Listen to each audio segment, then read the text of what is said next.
She kept watching and watching for a chance to get close to the horse when no one was around. And one day when she was out in the yard, there was the horse tied behind the barn. No one was in sight.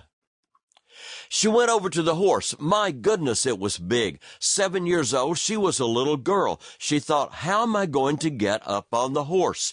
But you see, the horse was tied right beside a gate that went under the barn, and the gate was made of slats like a ladder. So she opened the gate out beside the horse, climbed to the top of the gate, and then jumped from the top of the gate and landed on the horse's back. The horse did not just stand there. The horse jumped, threw her off on the right-hand side, and she landed crumpled on her right arm, and she said in the split second before the pain came, she already knew she was in trouble. Her arm wasn't straight the way it used to be. She had broken her right arm, between her elbow and wrist, both bones.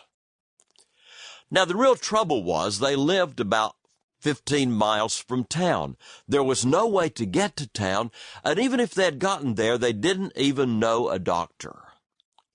But up the road lived my granddaddy's brother, Uncle Will, and Uncle Will knew all about herbs.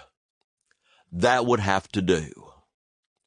Uncle Will came down to the house. He took his pocket knife, cut a little limb off a willow tree, and whittled down the sides until they were a flat splint that would fit on either side of her arm, and then, ready for this, they put my mother at the kitchen table, laid her arm on the table. My granddaddy got hold of her so she couldn't move.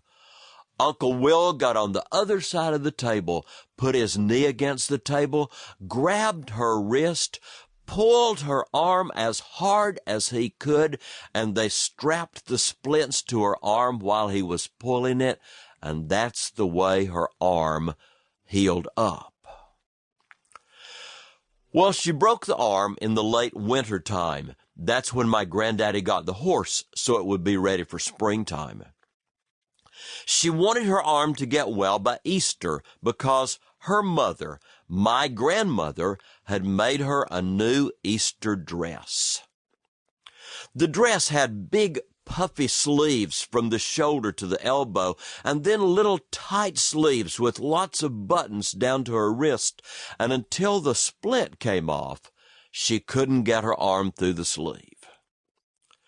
She kept going to see Uncle Will, going to see Uncle Will. Finally, the week before Easter, he unwrapped her arm.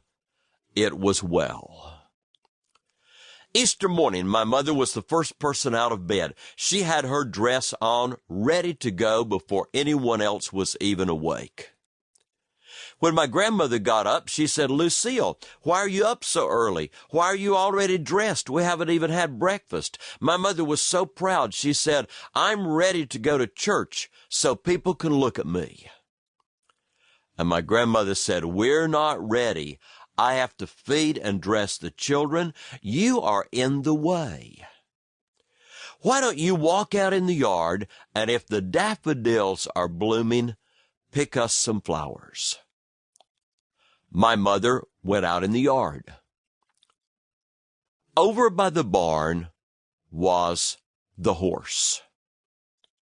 She thought, "I know how to do it now. I've been thinking about it." So she walked over to the horse, opened the gate beside the horse, climbed to the top of the gate wearing her new Easter dress.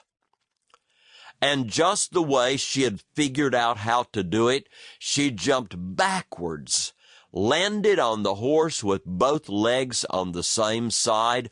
The horse took a big leap, threw her right back off the way she had come, and she landed crumpled up on her left arm and broke it in almost exactly the same place. Well, Uncle Will came back. He still